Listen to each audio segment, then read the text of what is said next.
Hello, আসসালামু আলাইকুম।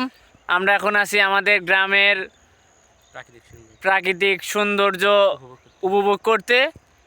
আমি এবং আমার বন্ধু আসিফ, বন্ধু মেরাজুল। বন্ধু কিছু কও। আসসালামু আলাইকুম, আমি মোহাম্মদ মিরাজুল ইসলাম। আমাদের এই গ্রামটা প্রকৃতি দিয়ে ভরা। আমরা তাই আজকে আমাদের গ্রামের সৌন্দর্য দেখতে আসলাম। আমাদের গ্রামের এই পাশেই সরষের ক্ষেতে দেখতে এসে দেখলাম অমায়িক মানে অসম্ভব সুন্দর। হ্যাঁ, অসম্ভব সুন্দর লাগছে। এখানে আমরা অনেকগুলো ছবি উঠলাম।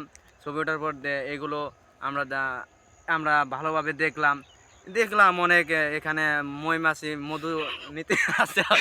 আসলো কি আসলো না, এটা তো ঠিক আছে, ঠিক আছে, তুই কও। তুই কও, মৌমাছি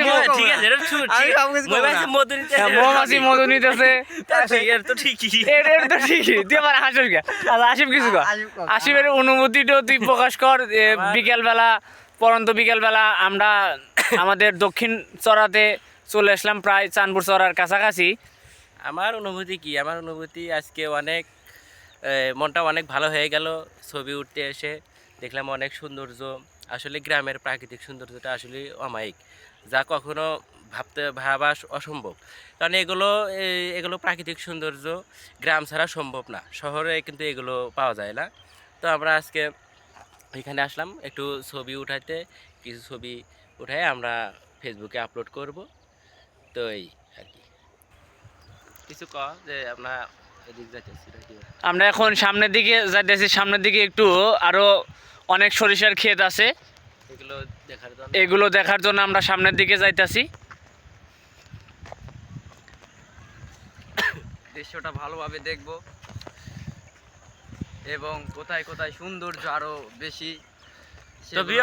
তো ভিউয়ার্স কাদের কাদের এরকম প্রাকৃতিক সৌন্দর্য আছে তা সবাই কমেন্ট বক্সে জানিয়ে দিবেন। আর যাদের নাই তারা উপভোগ করে। এটা এই শহরে তো এগুলো পাওয়া যায়। ঘাসের ক্ষেত, এটা ঘাসের ক্ষেত।